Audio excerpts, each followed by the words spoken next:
اعوذ باللہ من الشیطان الرجیم بسم اللہ الرحمن الرحیم الحمد للہ رب العالمین والصلاة والسلام علی محمد وآلہ الطیبین الطاہرین۔ محترم ناظرین گرامی، آج ہماری گفتگو کا موضوع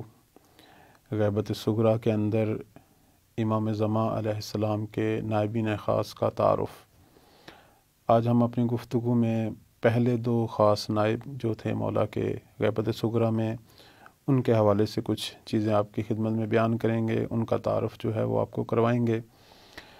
جیسا کہ آپ جانتے ہیں کہ غیبت صغریٰ اور غیبت کبریٰ میں بنیادی طور پر فرق یہ تھا کہ غیبت صغریٰ میں مولا کی طرف سے خاص نائب مقرر ہوتے تھے۔ خاص نائب کا مطلب ہے کہ امام ایک شخص کو، ایک خاص شخص کو، ایک فلاں ابن فلاں اور اس کی جو خاص صفات ہیں اس کے ساتھ ایک شخص کو، یعنی اس کے حسب و نسب کے ساتھ مشخص اور معین فرماتے تھے اور اس کی نیابت کا اعلان فرماتے تھے۔ جبکہ غیبت کبریٰ جس زمانے میں ہم ہیں، اس زمانے میں کوئی نائب خاص نہیں ہے۔ اگر کوئی خاص نائب ہونے کا دعویٰ کرے تو وہ کذاب ہے۔ اس زمانے میں امام کی طرف سے فقہا کو حجت قرار دیا گیا اور ان کی تقلید کرنے کا حکم دیا گیا، تو یہ فقہا جو ہیں یہ امام کے نائبین عام کہلاتے ہیں۔ غیبت صغریٰ کے اندر امام کے جو نائبین خاص ہیں وہ چار عظیم ہستیاں ہیں۔ سب سے پہلے جو ہیں وہ جناب عثمان ابن سعید عمری ہیں، اس کے بعد محمد ابن عثمان عمری ہیں، اس کے بعد حسین ابن رو نوبختی ہیں، اس کے بعد جو ہیں وہ علی ابن محمد سمری ہیں۔ یہ غیبت صغریٰ کا زمانہ جو 260 ہجری سے شروع ہوا اور 329 تقریباً 70 سال تک یہ زمانہ رہا، تو اس 70 سال میں چار ہستیاں جو ہیں ان کو نیابت خاص کا جو ہے وہ شرف حاصل ہوا۔ تو آج ہم پہلی دو ہستیوں کے حوالے سے کچھ چیزیں آپ کی خدمت میں بیان کریں گے۔ سب سے پہلی ہستی عثمان ابن سعید عمری۔ عثمان ابن سعید عمری جب چھوٹے سے تھے، 11 سال کی عمر میں، اسی وقت سے ان کو شرف حاصل ہوا ائمہ معصومین علیہم السلام کی خدمت کا، اور دوسرے لفظوں میں ان کے صحابی ہونے کا، ان کے مورد اعتماد ہونے کا شرف حاصل ہوا۔ عثمان ابن سعید عمری جو ہیں، ان کو نہ کہ صرف امام زمانہ علیہ السلام کی نیابت کا شرف حاصل ہے، بلکہ اس سے پہلے جو ہے وہ امام علی نقی علیہ السلام اور امام عسکری علیہ السلام کے خاص صحابی، ان کے خاص وکیل، بلکہ ان کے نائب ہونے کا شرف بھی انہیں حاصل رہا ہے۔ انہوں نے تقریباً 260 ہجری سے نیابت سنبھالی اور 267 ہجری کے اندر ان کی وفات ہوئی۔ شیخ طوسی علیہ رحمہ جو ہیں اپنی کتاب الغیبہ میں روایت کرتے ہیں جناب عثمان ابن سعید کے حوالے سے کہ ایک روز عثمان ابن سعید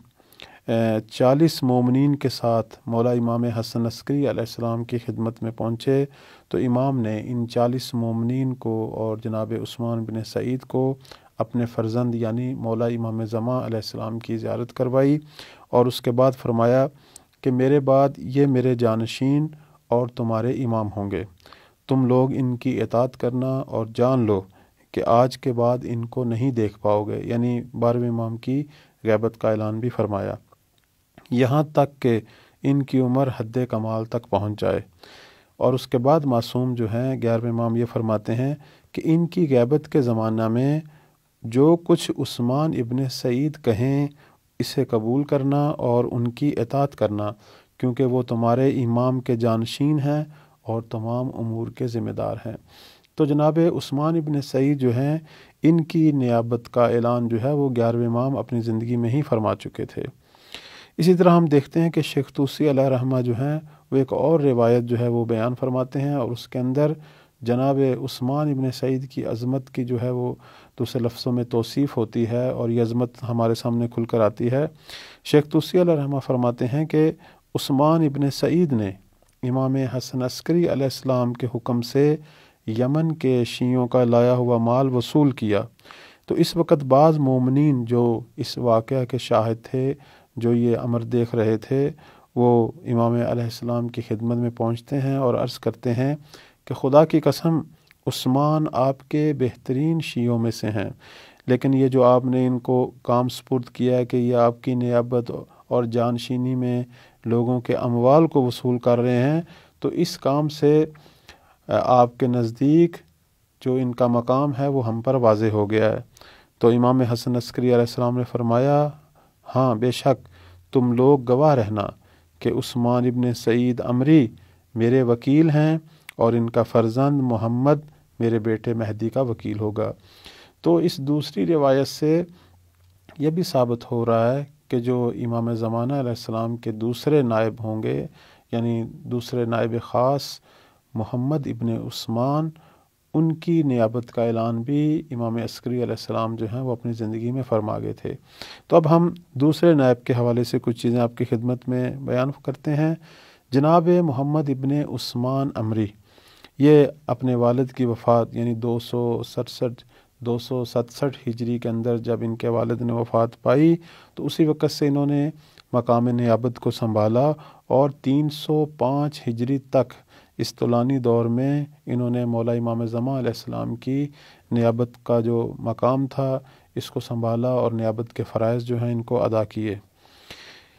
یہ ہستی جو ہے یہ شروع میں مولا امام عسکری علیہ السلام کی وکیل کی حیثیت سے بھی کام کرتی رہی، اور بعد میں امام زمان علیہ السلام کے سفیر کے عنوان سے تقریباً 40 سال بنتے ہیں انہوں نے نیابت کا کام انجام دیا۔ تو یہ اپنے والد کے زمانہ میں انہی کے معتمد خاص تھے، اور ان کی وفات کے بعد جو ہے امام زمانہ علیہ السلام کے حکم سے نائب خاص کے عنوان سے جو ہے وہ مقرر ہوئے۔ شیخ طوسی کی روایت کے مطابق جب پہلے سفیر کا انتقال ہوا تو جناب ابو جعفر یعنی انہی کے بیٹے نے میت کے تمام مراسمات ادا کیے، انہیں غسل دیا، تکفین و تدفین کا اہتمام بھی کیا۔ اسی طرح شیخ طوسی علیہ رحمہ اپنی کتاب الغیبت میں امام عسکری علیہ السلام سے یہ بھی روایت کرتے ہیں جس سے ان کی عظمت کا اندازہ ہوتا ہے کہ عمری یعنی مولا امام عسکری علیہ السلام فرماتے ہیں کہ عمری یعنی عثمان ابن سعید اور ان کے بیٹے محمد دونوں موثق ہیں اور قابل اعتماد ہیں، اور جو کچھ تمہیں پہنچاتے ہیں میری طرف سے ہے، اور جو کچھ بھی کہہ دیتے ہیں میری طرف سے کہتے ہیں، بس ان کی بات سنو کیونکہ دونوں میرے موثق اور میرے معتمد ہیں۔ تو اس سے پتہ چلتا ہے اس فرمان سے کہ یہ جو دوسرے نائب ہیں جناب محمد ابن عثمان، یہ بھی اپنے والد کی طرح مولا امام عسکری علیہ السلام کی خدمت میں رہے ہیں اور ان کے معتمد رہے ہیں اور ان کے مورد اعتماد رہے ہیں، دوسرے لفظوں میں ان کی نیابت کے فرائض بھی انجام دیتے رہے ہیں۔ تو جناب ابو جعفر یعنی یہی محمد ابن عثمان کو اپنے والد کی رحلت پر، ان کی وفات پر امام مہدی علیہ السلام کی جانب سے ایک تعزیتی خط وصول ہوتا ہے جس میں امام زمان علیہ السلام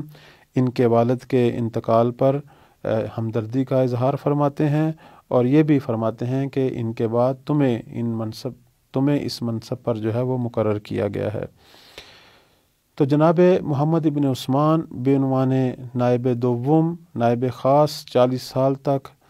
مولا امام زمان علیہ السلام کی نیابت خاصہ کی ذمہ داری کو بڑے احسن طریقے سے انجام دیتے رہے، اور یہ خاص زمانہ تھا جس زمانے میں کچھ جھوٹے لوگوں نے بھی نیابت کے جھوٹے دعوے کیے ہوئے تھے، اور مخالفین جو ہیں وہ بھی طرح طرح کے اعتراضات اور اشکالات کر رہے تھے۔ تو جناب محمد بن عثمان جو کہ بہت ہی عظیم، بہت ہی علمی شخصیت تھے، یہ مخالفین کے اعتراضات کا جواب بھی دیتے رہے، اور جھوٹے جو نائبین تھے یا وہ لوگ جنہوں نے جھوٹے دعوے کیے ہوئے تھے ان کی تکذیب بھی کی، اور ان کے جھوٹے ہونے پر جو ہے وہ دلائل بھی دیے۔ تو بہت ہی دوسرے لفظوں میں اہم اور حساس زمانہ تھا۔ ہمارے تمام دوستوں کو چاہیے، ہمارے ناظرین کو چاہیے کبھی ٹائم نکالیں تو ان ہستیوں کا زمانہ پڑھیں، اور اس دور کے اندر جو مشکلات خود شیعوں کی جانب سے بھی آئیں سامنے ان کا بھی مطالعہ کریں، اور آج کے دور کو دیکھیں تو بہت ساری چیزیں ہمارے سامنے واضح ہو جائیں گی۔ جناب محمد بن عثمان کو یہ بھی شرف حاصل ہوا کہ آپ نے کچھ روایات بھی بیان کی ہیں مولا امام زمان علیہ السلام کی طرف سے، اور کچھ ایسی چیزیں بھی بیان کی ہیں جنہوں نے ہمارے لیے بہت ساری چیزوں کو کھول دیا ہے، بہت سارے دوسرے لفظوں میں پیچیدگیوں کو ہمارے لیے آسان کر دیا ہے۔ بعنوان مثال میں ایک مشہور روایت جو جناب محمد بن عثمان کے ذریعے نقل ہوئی ہے وہ آپ کی خدمت میں بیان کرتا ہوں۔ جناب محمد بن عثمان جو ہیں وہ ایک روایت فرماتے ہیں کہ صاحب الامر یعنی امام مہدی علیہ السلام ہر سال مناسک حج میں شرکت کرتے ہیں، یعنی ہر سال جب حج کا موسم ہوتا ہے تو اس میں ہمارے زمانے کے امام بھی موجود ہوتے ہیں، لوگوں کو دیکھتے ہیں اور ان کو پہچانتے ہیں، لیکن وہ آپ کو نہیں دیکھتے اور نہیں پہچانتے۔ تو اب اس روایت کے اندر جو واضح ہوا وہ یہ ہوا کہ مولا جو ہیں وہ ہر سال حج کے دوران جو ہے وہ تشریف فرما ہوتے ہیں حج کے تمام مقامات پر، اور لوگوں کو دیکھتے بھی ہیں، اور لوگ جو ہیں دوسرے لفظوں میں انہیں پہچانتے بھی ہیں۔ تو ہمیں گویا شرف حاصل ہوتا ہے، وہ بھی لوگ جو حج پہ جاتے ہیں انہیں گویا مولا امام زمان علیہ السلام کی ہمراہی کا یا اس زمانے میں ان کے آس پاس ہونے کا ایک شرف جو ہے وہ حاصل ہوتا ہے۔ اسی طرح جناب محمد ابن عثمان یہ بھی کہہ رہے ہیں کہ میں نے امام مہدی کو دیکھا جو خانہ خدا کا پردہ پکڑے ہوئے تھے اور دعا کر رہے تھے کہ پروردگارا تو میرے دشمنوں سے انتقام لے۔ تو اس طرح کے اور بھی بہت سارے جملات ہیں جو جناب محمد بن عثمان کے ذریعے نقل ہوتے ہیں، اور جس میں ہمارے سامنے بہت ساری چیزیں جو ہیں وہ روشن ہوتی ہیں۔ تو یہ پہلے دو نائبین کے حوالے سے کچھ مختصر سا جو ہے وہ پہلے دو نائبین کے حوالے سے کچھ مختصر سے جو مطالب ہیں وہ آپ کی خدمت میں بیان ہوئے ہیں۔ تو انشاءاللہ جو ہے وہ بعد والی گفتگو میں بعد والے دو نائبین کے حوالے سے بھی بیان کریں گے۔ اللہ تعالی ہم سب کو ان خاص نائبین کی سیرت پڑھنے اور اس کو اپنے لیے الگو، اپنے لیے اسوہ اور مشعل راہ قرار دینے کی توفیق عطا فرمائے، اور پروردگار ہم سب کو بھی یہ شرف عطا فرمائے کہ ہم سب کو مولا کی معرفت حاصل ہو، اور دوسرے لفظوں میں ان کی طرف توجہ پیدا کرنے کا ہمیں شرف حاصل ہو،